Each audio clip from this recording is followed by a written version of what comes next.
Welcome to The Brain Dump, where we study the psychology of success. Join us as we probe the habits, rituals, and routines of top-performing artists, entrepreneurs, authors, athletes, and more to uncover the timeless principles we can all use to take our lives to the next level. Are you ready to plunge the grunge that's been gunking up your mind's eye? Great, then let's get to it. Guys, welcome back to The Brain Dump. We got Anthony in the house. How you doing, my brother? I'm doing pretty good. How you doing, Austin? Doing great, man. We're going to come at you today with, I'm going to start out with a joke. My coach told me this. I literally fell out of my chair. I was laughing so hard. He says, we as a society have bastardized the word gratitude now because we put it in our to-do list. And then we go, well, I've said my gratitude. I don't know why my life is still dog shit. and I think we've lost a little bit about, these miracle mornings, these things that we're supposed to do. We do them so, like, what's the word, within our inner subconscious, that we don't really have actual gratitude in the moment. And so that's what we're going to talk about today. And so, yeah, I mean, that we'll start there and kind of let you go. It's such a big one too. I had no idea what we were going to talk about. I did not know this joke before we went live, but I'm glad that you told it because it perfectly encapsulates a lot of the struggles that I have. I'm a big gratitude guy. I'm all about gratitude journaling. I've been doing it for years, but every morning when I sit down to do it, because it is part of my routine and my habit, I feel a bit like I'm just going through the motions. And quite often, I don't know what to say. I don't know what to be grateful for. Like, there's some mornings where I'm just like, I don't know, like, I'm grateful for, I don't know, air conditioning. That seems like a nice thing to be grateful for. I have control over my climate, my environment. And like, that's a true thing to be grateful for, but it's just kind of putting it down and checking the box. And then it's like, okay, I had my 3 things that I'm grateful for, put that aside for the rest of the day and just go about my business. So what do we do in that world? How do we actually get back to a place of like authentic gratitude where we're like genuinely feeling the emotion of gratitude? What I've done, and this is the joys of what me and you both do. I have a podcast that I did with my coach 2 years ago when I found out about the real reason for my parents' divorce. And he caught me 2 days after. I was still raw in the emotion. And I listened to that podcast. And it serves as a marker for how far I've come from previous, and then how far I've come since. And so with the podcast, I can go back and look and listen to my story, and it kind of snaps me back when it makes me realize, like, these stories that you forget or this gratitude that you don't have. And we're always on to the next goal as an entrepreneur or investor. We're always on to the next thing, and I'm all about that. I'm all about getting everything that you want.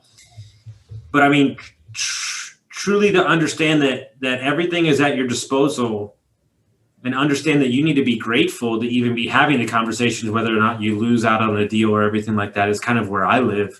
For the most part, I could definitely get better at it for sure. I mean, you haven't been divorced.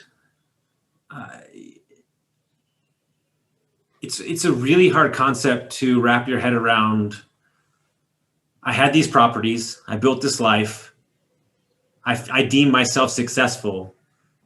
And at 38 years old, I got to restart everything.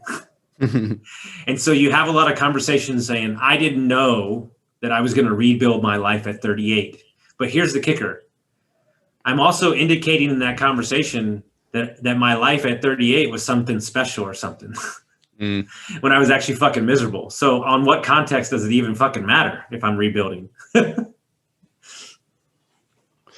So I still struggle, because one of the things you said there that kind of resonates with me is, and I don't remember how you phrased it, but what it conjured to my mind was something that Nassim Taleb calls via negativa, which is, we can know a thing, but it's easier to know what to do by first focusing on what not to do.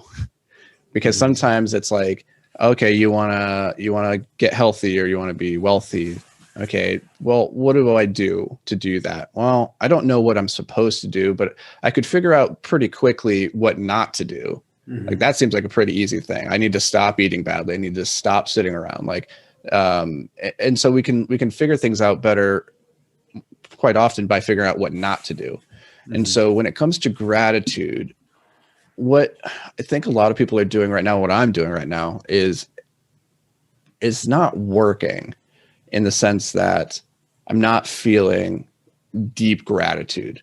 I can't tell you the last time I felt deep gratitude.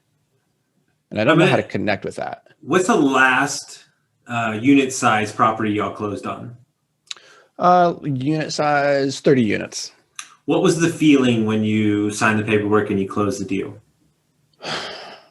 Nothing. I felt numb. Honestly, when it comes to what does that do business, to your psyche when you feel that way? This is interesting. Yeah, I want to tie this back to I think I've shared this story before.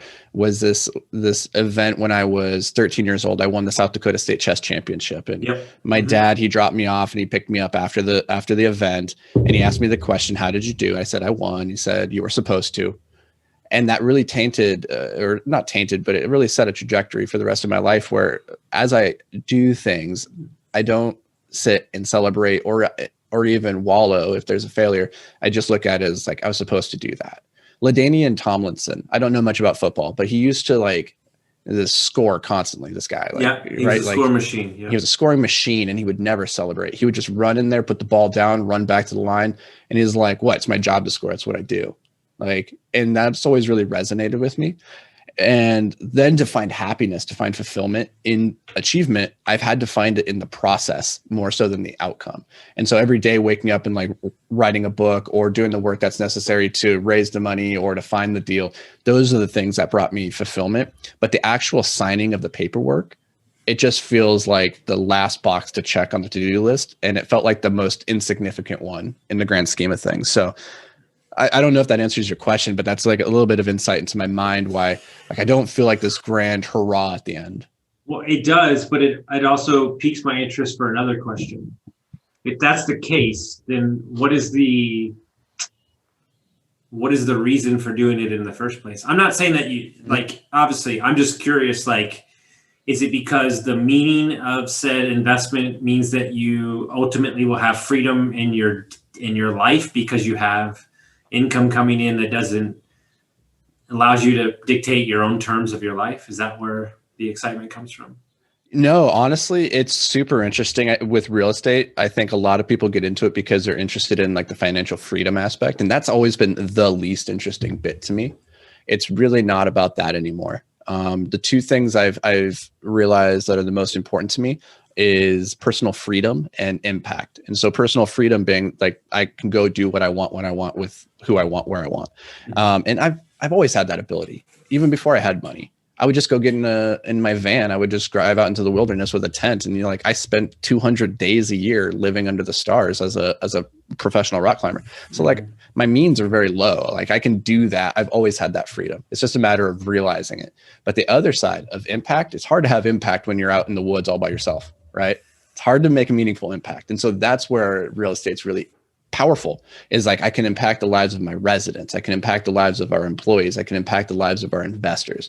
And so when we sign on that bottom line, it's not even about the money or the building. It's about, okay, we've just created an opportunity to make massive impact on these lives. And so that's where I derive the motivation, I guess, to go do the thing in the first place.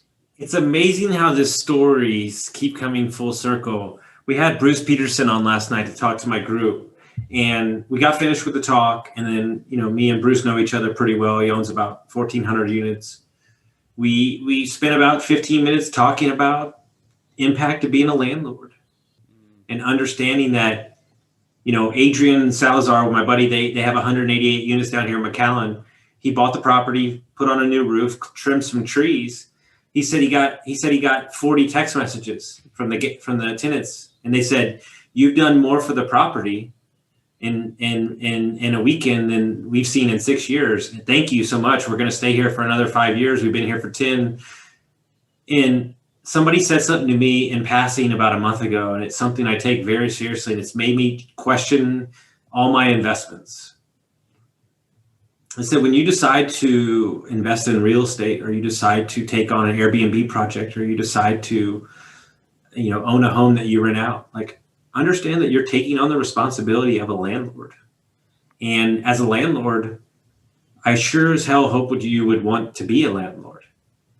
And I think somewhere in the mix, especially in the wholesale game, especially in the transactional real estate game, we lose a little bit of the human aspect. And the way I look at a flip is so much bigger than that, is that you've got a bunch of workers that are living off your flips, who are putting food on their table for their kids. And look, you don't know this about me, but I spent most of my 20 years in the hospitality industry working next to Hispanics, whether they be legal or not legal.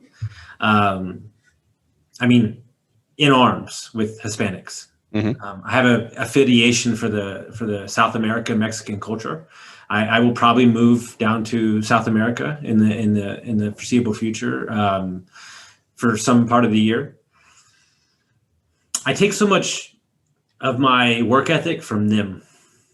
They come to this country to build a better life.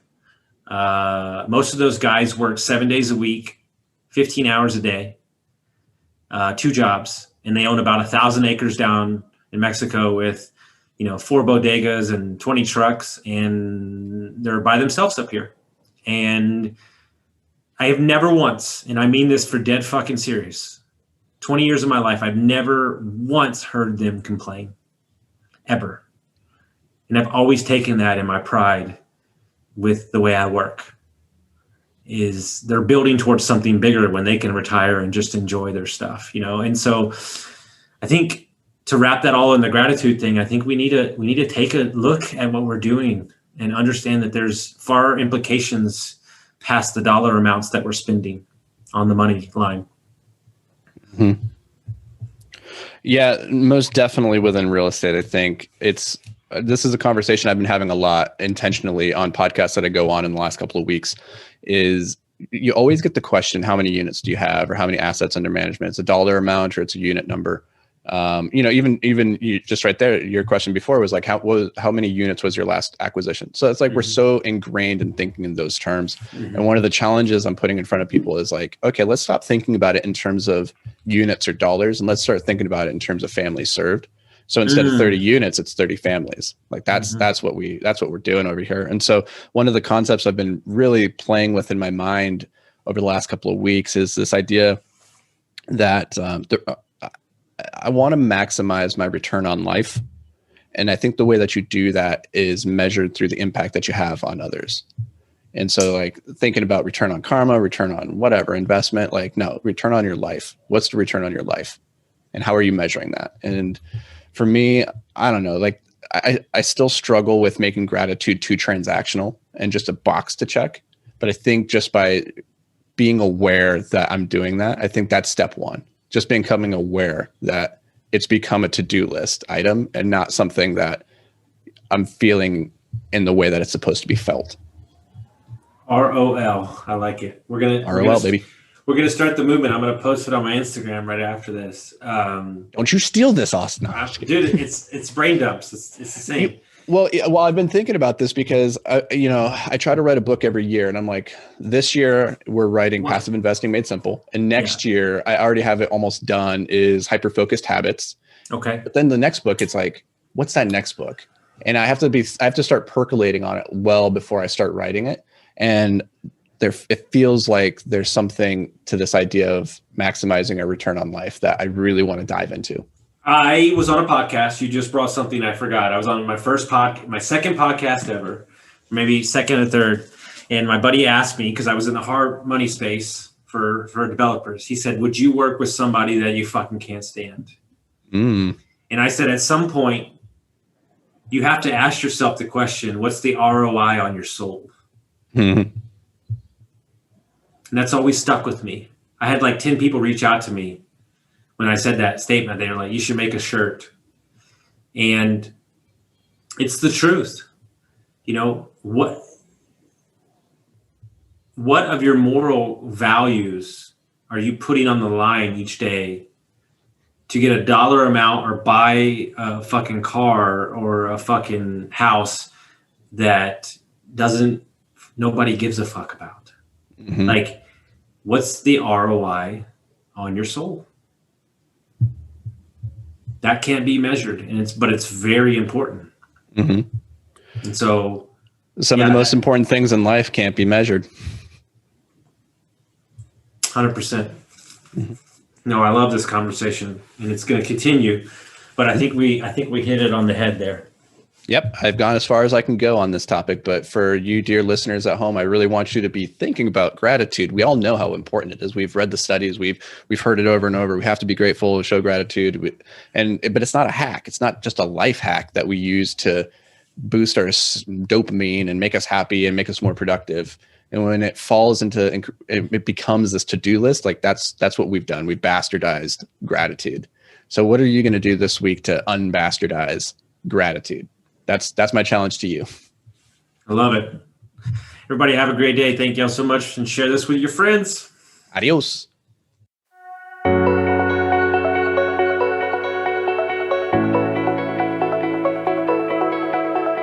Thanks for joining us here at The Brain Dump. Now, before you go, it's important to solidify what you've learned here today by taking action. If all you do is listen, then you're only going to retain a small amount of the information you consumed here today. So take a quick moment to really lock in any key insights, tidbits, or pieces of wisdom that you want to carry with you into the future. You can do this by heading over to iTunes and leaving a review with your top 3 takeaways from this episode. If you've already left a review, first, thank you so much. Second, it's time to start a brain dump journal. It doesn't have to be fancy, just a slip of paper will do where you can record a couple quick thoughts from each episode. Science shows this is one of the best ways to ensure long-term retention of new information. And finally, if you've got a brother, a sister, a coworker, or a best friend that you think would benefit from this episode, do them and us a favor and share with them this episode. Your support, as always, means the world to us.